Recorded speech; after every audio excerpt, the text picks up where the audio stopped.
আজ থেকে প্রায় 1 মাস আগে আমরা চলে গিয়েছিলাম মুকুটমণিপুরে। কিন্তু দুঃখের বিষয় আমি 1 মাস ধরে ভিডিওটা এডিটই করতে পারিনি। তো যাই হোক, আমরা বাড়ি থেকে কিন্তু বেরিয়েছিলাম ভোর 4টের সময়। আর মোটামুটি 2.5 ঘন্টা 3 ঘন্টা ড্রাইভ করার পরে আমরা এক জায়গায় ব্রেকফাস্টের জন্য দাঁড়িয়েছিলাম। আর আমার মেয়ে যেহেতু ছোট, ওর জন্য কিন্তু আমি সব রকমের খাবার, মানে সারাদিন কী কী খাবে ওই দিনের খাবারটা কিন্তু আমি প্যাক করে নিয়ে নিয়েছিলাম। যেহেতু একটু ঠান্ডা ঠান্ডা পড়ে গিয়েছিল, সেহেতু খাবার খারাপ হওয়ার কোনো চান্সই ছিল না। তো আমরা ব্রেকফাস্ট করে তারপরে আবার রওনা দিয়েছিলাম। আর ভিউ মানে জাস্ট অসাধারণ, মানে এই ভিউ আমি যতই বলবো ততই কম। সো তোমরা দেখে নাও, এত সুন্দর চারিদিকটা লাগছিল, মানে কি বলবো, জাস্ট অসাধারণ। আর তারপর আমরা প্রায় 12:30 কি 1টা এরকম নাগাদ আমরা হোটেলে পৌঁছে গেছিলাম। মানে আমাদের আগে থেকে হোটেল বুক করা ছিল না, ওখানে গিয়ে আমরা হোটেল খুঁজেছি। খোঁজার পর আমরা হোটেলে গেছিলাম। তার আগে আমরা এই ড্যামটা কিন্তু একটু ঘুরে নিয়েছিলাম আর দেখছিলাম যে ড্যামের আশেপাশে কোনো হোটেল আছে কি না, যেহেতু আমরা কখনো আগে আসিনি তো জানিও না। তো তারপর আমরা হোটেল খুঁজে হোটেলে গিয়ে তারপরে কিন্তু লাঞ্চটা কমপ্লিট করেছিলাম।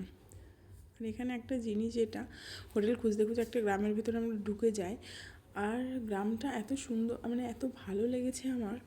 দেখো, মাটির বাড়ি কিন্তু দেখে মনে হচ্ছে না কিন্তু এগুলো মাটির, এগুলো মনে হচ্ছে সিমেন্টের, বাট এগুলো কিন্তু মাটির।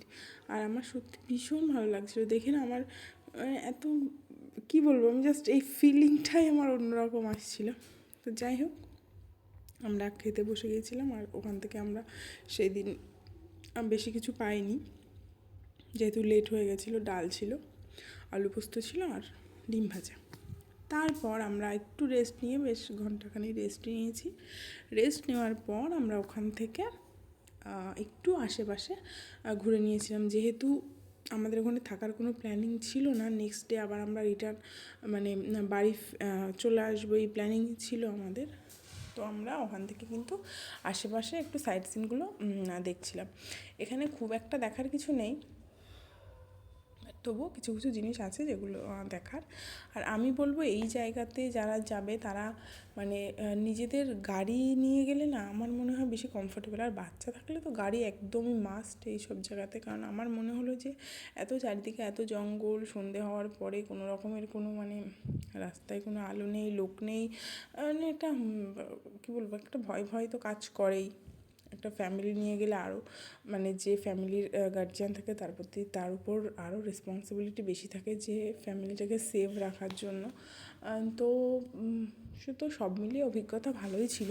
বাট আমার একটু মনে হয়েছে যে ফ্যামিলির সাথে যাওয়াটা মানে জায়গাটা খুব একটা আমার সেভ মনে হয়নি। তো যাই হোক, এমনি খুবই ভালো জায়গা, সত্যি খুবই ভালো জায়গা। রাত্রেবেলাটা একটু প্রবলেম আমার লেগেছিলো যে এখানটাতে মানে এত নির্জন, চারিদিকে জঙ্গল। তো যাই হোক, এইসব বাদ দিয়ে তারপর আমরা একটু বিকালবেলা ঘুরে নিয়েছিলাম। আর এখান থেকে কিন্তু আর গাড়ি আসতে দেয় না। ওখান থেকে আমরা একটা টোটো করেছিলাম, টোটো করে আমরা যে সাইট সিনগুলো ছিল সেগুলো দেখেছিলাম। আর দেখো জাস্ট ভিউটা দেখো, মানে ড্যামের উপর দিয়ে যখন আমরা যাচ্ছি, মানে ওই রাস্তাটা দিয়ে, ও মানে জাস্ট অসাধারণ। এখান থেকে দেখো ড্যামটাও দেখা যাচ্ছে, খুব সুন্দর লাগছিল। তারপর এখানে একটা শিব মন্দির ছিল, শিব মন্দিরে আমরা গেছিলাম। আর একটা ভিউ পয়েন্ট ছিল, সেই ভিউ পয়েন্টেও আমরা গিয়েছিলাম।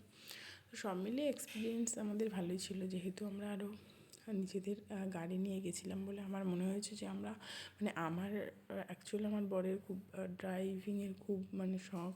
আমরা এখানে গেছিলামই যে একটা লং ড্রাইভে যেতে পারবো তার জন্য। কারণ মুকুটমণিপুরে আমরা এর আগে যাইনি, বাট আমার ফ্যামিলি কিছু লোক গেছিলো, ওরাও বলেছে যাই হোক এটাই আর কি, যে আমাদের মানে লং ড্রাইভে যাওয়া হবে আর কি। এটা একটা দেখো পার্কের মতো, এটা একটা ভিউ পয়েন্ট। এখানে বসে বসে দেখলাম কিছু মানুষ গল্প করছিল। আর এখান থেকেও ভিউটা খুবই ভালো লাগছিল। আমরা এখানে গিয়ে একটু আবার দোলনা চড়ে নিয়েছিলাম। সো আজকের ভিডিওটা এখানেই শেষ করছি। আশা করছি তোমাদের ভালো লেগেছে। অবশ্যই আমার পাশে থেকো। আর যদি ভিডিওটা ভালো লেগে থাকে তাহলে অবশ্যই লাইক কমেন্ট করো। আর এখানে এই যে শিব মন্দিরটার কথা বলছিলাম, এই সেই শিব মন্দির। তো যাই হোক, টাটা, বাই বাই, আর নেক্সট ভিডিওতে দেখা হবে। সবাই ভালো থেকো।